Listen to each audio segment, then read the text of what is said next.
과거의 서비스가 웃는 얼굴과 밝은 목소리였다면 지금의 서비스는 전혀 다른 차원으로 움직이고 있기 때문입니다. 이제는 AI 기반의 예측적 서비스와 개인화된 맞춤 서비스가 실시간으로 제공되는 시대입니다. 즉, 정해진 매뉴얼만 기계적으로 반복하는 친절은 더 이상 프리미엄 서비스가 될 수 없습니다.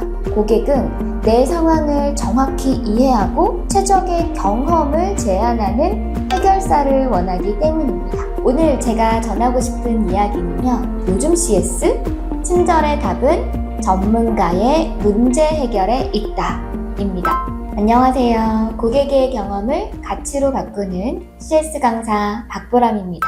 오늘 영상은 이런 질문으로 시작해보고 싶습니다. 여러분은 아직도 상냥한 태도가 CS의 전부라고 생각하시나요? 만약 그렇게 생각하신다면 우리 조직의 서비스는 과거에 멈춰있을 가능성이 큽니다. 과거의 서비스가 웃는 얼굴과 밝은 목소리였다면 지금의 서비스는 전혀 다른 차원으로 움직이고 있기 때문입니다. 오늘 제가 전하고 싶은 이야기는요, 요즘 CS, 친절의 답은 전문가의 문제 해결에 있다 입니다.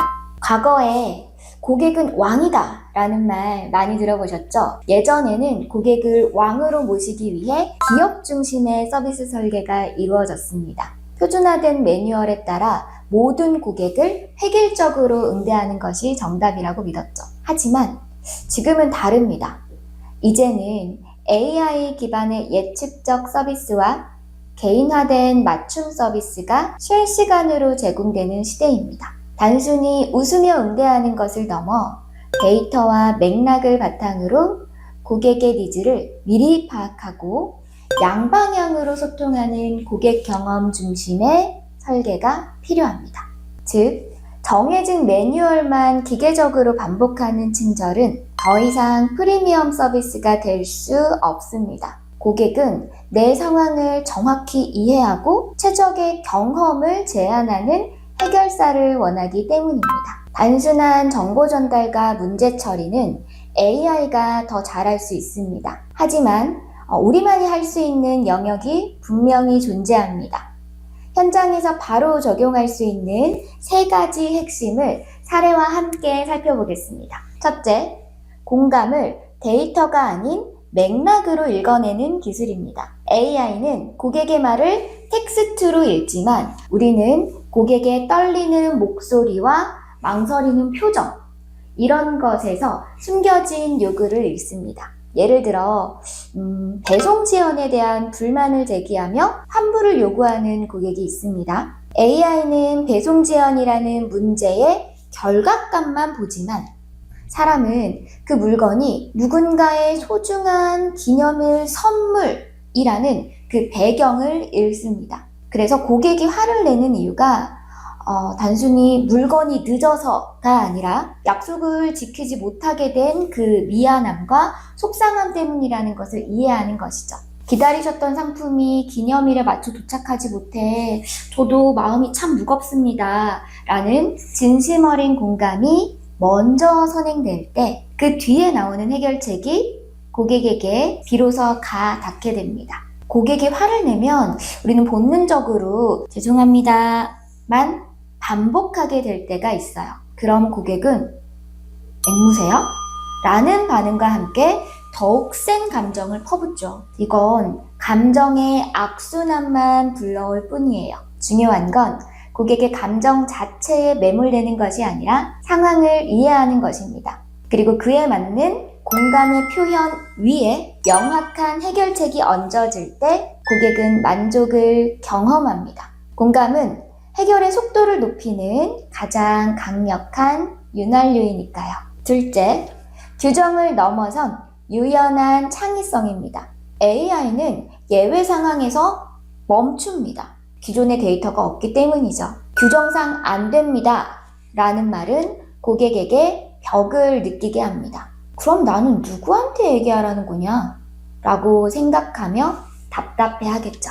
하지만 전문가는 대안을 찾습니다. 제가 대신 도와드릴 수 있는 다른 방법이 있을지 찾아보겠습니다 라고 말하며 고객의 편에 서는 태도를 보입니다. 실제 현장에서는 상품의 결함보다 직원의 딱딱한 태도에 더 큰 상처를 받는 경우가 많습니다. 고객의 상황에 맞게 매뉴얼을 재해석하는 능력, 그것이 바로 여러분만이 줄 수 있는 프리미엄 서비스 경험입니다. 셋째, 나를 돕는 아군을 만드는 관계 설계입니다. 단순히 시키는 일을 하는 것이 아니라 내가 이 공간의 전문가로서 고객의 시간을 가치 있게 만든다. 그런 관점의 전환.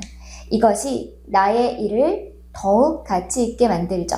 단순히 이번 한 번의 컴플레인을 끄는 소방수가 되지 마세요. 나에게 선택권이 없고 그저 수동적으로 고객을 응대해야 한다고 생각한다면 고객의 무리한 요구나 무례한 태도에 상처만 받습니다. 내가 여기서 가장 전문가니까 내가 문제를 해결할 수 있다.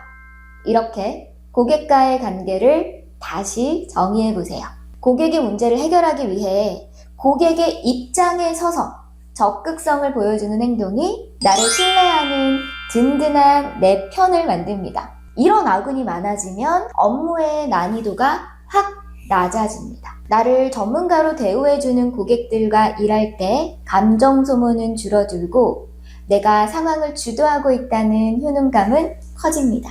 결국 프리미엄 서비스는 나를 보호하고 내 커리어의 가치를 높이는 가장 확실한 생존 전략인 셈입니다. 앞서 말씀드린 세 가지 핵심을 현장에서 즉시 결과로 만드는 두 가지 습관을 제안하겠습니다. 첫 번째는 필터링 대화법입니다. 고객이 감정을 쏟아낼 때 그 감정에 함께 휩쓸리지 마세요. 머릿속으로 감정은 걸러내고 이슈만 남기는 필터가 필요합니다. 기분 나빠요 라는 감정의 말 뒤에 숨겨진 이 업무 방식은 비효율적이다 라는 핵심 요구사항을 찾아내야 합니다. 그리고 대화의 주도권을 가져오세요.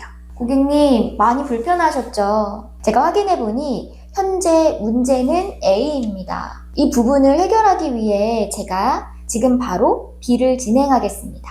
이렇게 감정과 사실을 분리하는 것만으로도 여러분의 에너지 소모는 절반으로 줄어듭니다. 두 번째, 결과 중심의 끝맺음입니다. 응대가 끝났다고 생각될 때 그냥 보내지 마세요. 제가 해결해드린 부분 외에 더 도와드릴 게 있을까요? 라고 한 번 더 물어보세요. 이 질문은 단순히 친절해 보이기 위한 것이 아닙니다. 고객이 나중에 다시 문의해야 하는 번거로움을 미리 차단해서 결과적으로 상담의 완결성을 높이고 재문의라는 비효율을 방지하는 가장 전문적인 마감 기술입니다. 이 한마디가 고객에게는 이 사람은 나를 끝까지 책임지려 하는구나 라는 강렬한 인상을 남길 것입니다. 고객을 나의 아군으로 만드는 마지막 장치인 거죠. CS의 끝은 고객의 안도감이어야 합니다.